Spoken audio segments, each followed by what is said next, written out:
안녕하세요. 드라마를 톱파보는 잼잼 리뷰입니다. 이준호 주연 넷플릭스 드라마 캐셔로의 줄거리를 1회부터 8회까지 결말 포함 모두 요약하는 영상 바로 시작합니다. 하늘의 별 따기보다 내 집 마련이 더 어려운 흑수저 공무원 강상웅은 9년 사귄 여자친구 민숙이와의 결혼을 준비하던 중 아버지로부터 집안 대대로 전해지는 초능력을 물려받는데요. 이 능력은 손에 쥔 현금만큼 힘이 세지고 다친 곳도 낫지만 어이없게도 힘을 쓰면 돈이 사라지는 세상에서 가장 비효율적인 초능력이었습니다.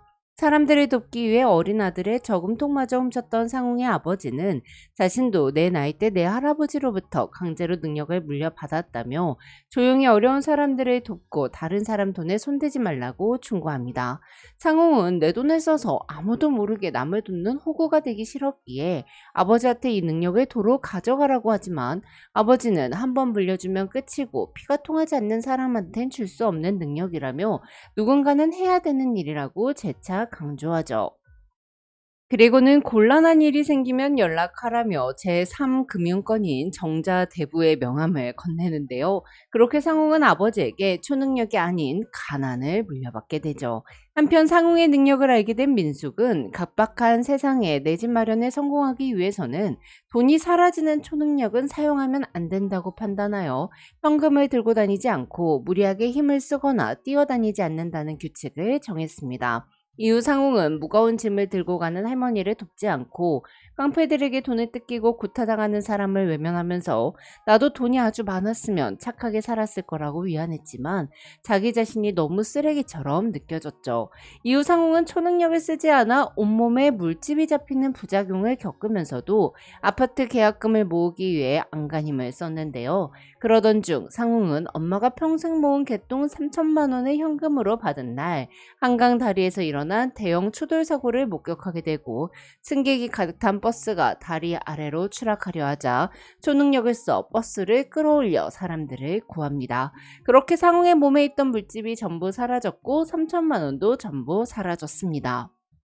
거기다가 좋은 일을 하고도 좋지 않은 일들이 연거푸 벌어지는데요. 민숙은 상웅이 3천만 원으로 힘을 썼다는 걸 알고는 이별 통보를 했고 경찰들은 상웅이 버스를 밀었다고 오해하여 경찰서로 연행해 갔거든요.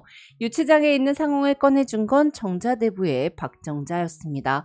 상웅이 아버지의 능력을 알고 있는 박정자는 상웅에게 너의 아버지에게 받아야 할 돈 30억을 갚던지 내 딸이랑 결혼하던지 둘 중 하나를 선택하라며 내 사이가 되면 돈 부족할 일도 없을 거고 내 월급으로 감당 안 되는 진짜 미친놈들로부터 널 지켜주겠다고 하는데요.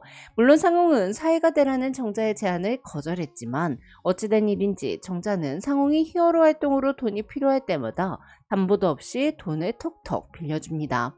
한편 상웅을 노리는 건 바로 범어그룹의 조원도가 만든 범인회였는데요.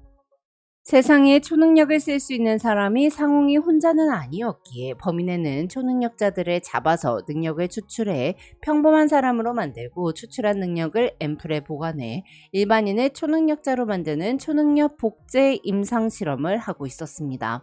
상웅이 버스를 구조한 영상이 돌자 조원도의 딸이자 후계자인 조안나는 상웅을 다음 타깃으로 설정하고 상웅의 힘의 원천인 돈을 없애버리기 위해 그의 집을 모두 불태워 버립니다. 또한 상웅을 생포하기 위해 민숙의 친구 결혼식장에 불을 질러버리죠. 이에 상웅은 민숙을 구하기 위해 청약 통장을 해지해 돈을 챙긴 후 사건이 발생한 웨딩홀로 달려가 사람들을 구하는데요. 사실 내 돈을 써서 남을 구한다는 건 누구나 할 수 있는 선택은 아니었습니다. 상웅의 아버지 또한 아들과 아내에게 뭐든 더해주고 싶었지만 항상 일이 생겨서 궁핍하게 살 수밖에 없었죠. 상웅의 아버지는 내가 구하러 가는 곳에 아내와 아들이 있을 수도 있다고 생각하며 힘들어도 무서워도 도망치지 않고 버텨왔었는데요. 한편 범인회는 불을 쓰는 초능력자 화진을 생포해 그녀의 능력을 추출하여 기 실장의 몸에 능력을 이식했습니다. 가스통을 던지며 화재를 키우는 기 실장의 공격 때문에 상웅이 돈이 다 떨어졌을 때 또 다른 초능력자 2명이 상웅을 구하러 오는데요. 술을 마시면 어느 벽이든 통과할 수 있는 능력을 갖고 있는 변호인과 섭취한 칼로리만큼 강력한 염력을 발동시키는 방은미는 대한초능력자협회 소속으로 상웅이 한강다리에서 사람을 구한 영상을 보고는 범인의 타깃이 됐을 상웅을 구하기 위해 온 거였죠. 특히 변호인은 상웅의 아버지로부터 술을 많이 얻어 먹었었다며 상웅에게 돈을 쥐어주고 힘을 쓸 수 있도록 돕습니다. 변호인의 목표는 범인애가 저지른 짓의 증거를 모으고 정식으로 법의 처벌을 받게 만드는 것이었는데요. 변호인은 자기 돈을 털어서 사람들을 돕는 마음을 갖고 있는 상욱만이 범인애에 맞설 수 있다고 생각했어요. 민숙 또한 절대 목돈은 안 쓰는 조건으로 상욱이 힘을 쓰는 걸 허락했고, 두 사람은 결혼식보다 혼인신고를 먼저 한 후 신혼특공으로 수도권 청약에 당첨되죠. 한편 범인의 회장 조원도는 딸인 조한나가 상웅을 생포해 오지 못하자 상웅에게 원하는 만큼 돈을 줄 테니 초능력을 팔라고 제안했습니다. 범인은 초능력자들의 능력치에 따라 최소 2천에서 최대 4억까지 금액을 책정해 능력을 사오고 있었던 건데요. 이 사실을 알고 있었던 변호인은 범인애처럼 돈이 많은 자에게 상우의 능력이 가게 된다면 그 힘이 안 좋은 쪽으로 무한하게 커질 수 있기에 상웅이 범인애와 접촉하지 못하도록 막아오고 있었습니다. 한편 민숙과 함께 평범한 일상을 살고 싶었던 상웅은 초능력을 팔기로 결심하고 아버지가 진 정자대부의 빚 등 이것저것 필요한 금액을 산정해 범인에게 40억 165만 원을 달라고 제안하고 범인에는 이를 수락하죠. 이에 변호인과 방은미는 초능력을 팔러 가는 상웅을 막아서지만 실패하고 상웅은 범인의 연구실에 들어가는데요. 하지만 조원도와 조한나는 상웅에게 돈을 줄 생각이 없었습니다. 능력을 추출한 후 상웅이 초능력자가 아니게 되면 죽일 예정이었죠. 그러나 나는 놈 위에 뛰는 놈 있다고 상웅이 능력을 팔겠다고 한 건 상웅과 변호인 방은미가 범인의 눈길을 피해 자연스럽게 연구소에 잠입하기 위한 계략이었는데요. 이에 세 사람은 자료들을 들고 무사히 연구소에서 빠져나옵니다. 다만 조원도가 초능력 앰플들을 김해은행의 비밀 금고로 미리 빼돌려놨기에 앰플을 찾아오는 데는 실패하죠. 이후 조원도는 자꾸 실패하는 딸 조한나를 내치고 아들인 조나단에게 연구소 일을 맡깁니다. 조나단은 히어로의 본질은 자기 일도 아닌데 신경 쓰는 그 오지랖이라고 여겼기에 자신이 유리한 시간과 장소에 상욱이 찾아오도록 만들고자 사람들에게 환각이 심한 약을 먹인 후 상웅이 보는 앞에서 6명의 사람들이 건물에서 뛰어내리게 만드는데요. 거리에 피가 흐르며 우리 집 국간이 찬다라고 여기는 조원도는 조나단의 이런 행동을 매우 흡족해 했습니다. 이후 상웅은 범인애가 일반인을 상대로 초능력을 복제하는 약을 실험하고 있다는 것을 알아내고 약 공급책이 한 클럽에 뜬다는 정보를 입수해 클럽에 잠입하여 약이 든 가방을 빼돌리는 데 성공합니다. 하지만 이는 조나단의 함정이었고 경찰은 약이 든 에르메스 가방을 들고 있는 상웅을 체포하는데요. 사실 버스 교통사고도 상웅이 어떤 선택을 하는지 지켜보기 위해 조나단이 꾸민 일이었어요. 조나단은 꽤 오래전부터 상웅의 능력을 빼앗기 위해 치밀하게 계획해온 빌런이었던 건데요. 한편 상웅을 체포한 황현승 형사는 대한초능력자협회 소속이었으나 가치관 차이로 협회에서 탈퇴한 인물로 상웅에게 너 하나가 안간힘 쓴다고 세상이 변하진 않는다며 너가 세상을 구하려 할수록 더 나쁜 일들이 일어날 수 있다고 경고합니다. 한편 조한나는 어린 시절부터 범인의 후계자 자리를 놓고 경쟁해온 남동생 조나단을 증오해 왔었는데요. 중학생 때는 초등학생인 동생을 향해 총을 쏴서 동생의 귀를 찢어버리기까지 했을 정도였어요.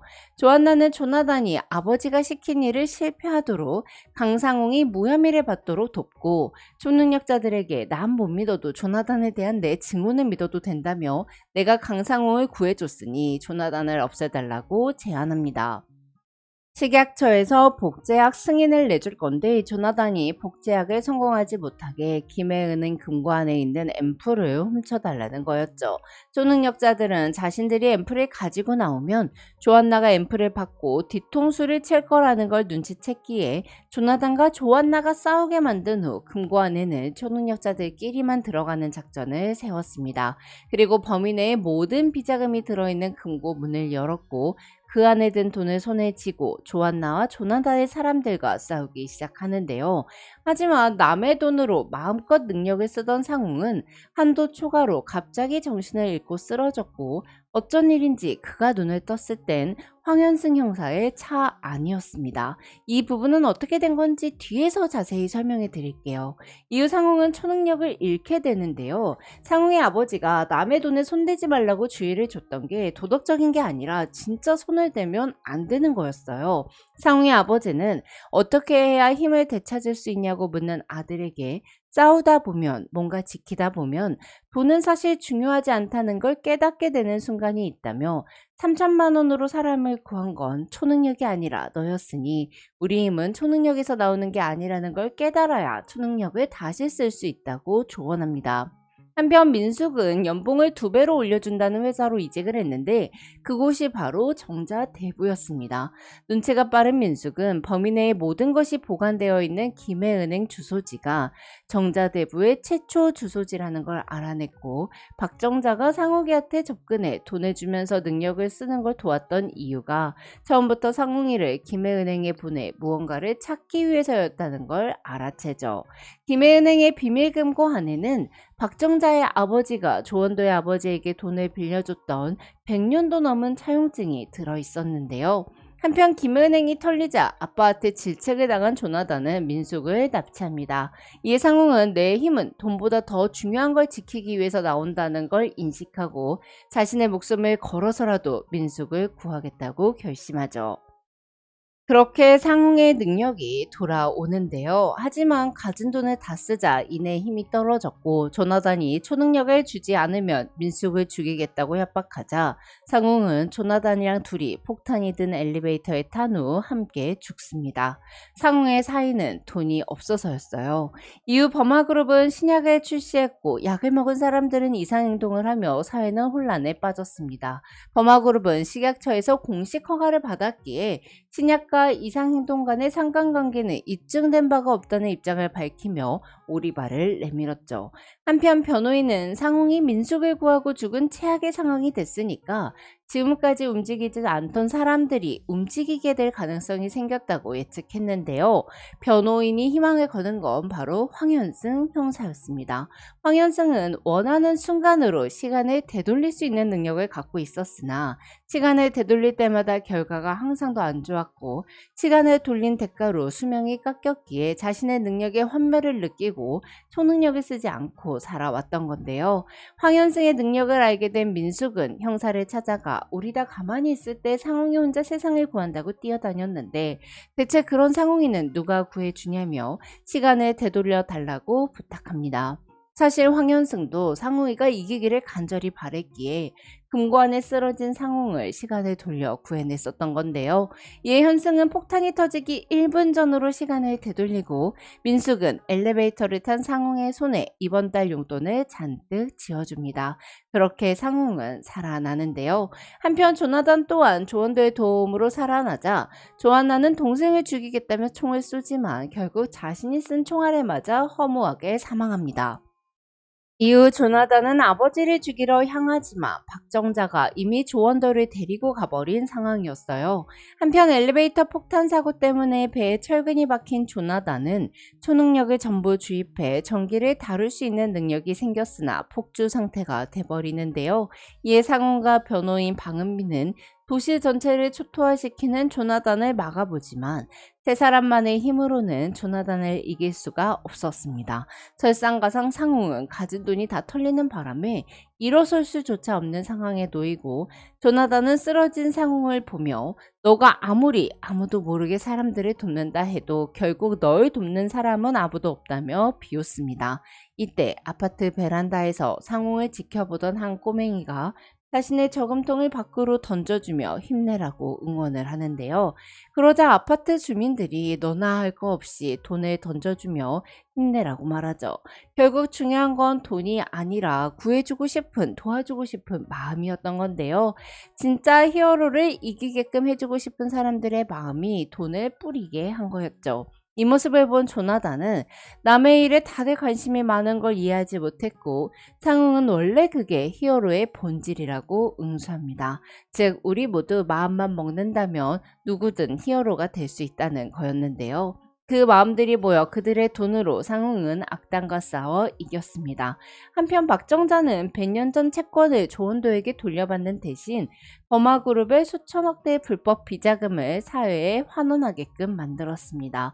그렇게 조원도는 아들과 딸 비자금을 동시에 잃고 불법 마약류 제조 유통 의혹으로 수사를 받게 되죠. 악당들이 벌을 받은 후 현대인들은 각자의 인생으로 돌아왔는데요. 변호인의 딸인 고등학생 변신우는 항상 술을 마시는 아빠를 원망했지만 결국은 자신도 언젠가 아빠처럼 마셔야 한다는 걸 받아들이며 세상을 구한 아빠를 존경하게 됐고, 상웅은 악당들과 싸우고 세상을 구하느라 시간이 좀 걸렸지만 결국 내 집 마련에 성공하며 민수기와 함께하는 일상을 되찾았습니다. 물론 잔금을 치르는 일은 조나단과 싸우는 일보다 더 힘이 들었죠. 곧 아빠가 될 상웅은 애 하나 키우는데 3억 6천이 드는 세상에서 앞으로도 열심히 살겠다고 결심하며 드라마는 끝이 납니다. 지금까지 잼잼 리뷰였습니다. 감사합니다.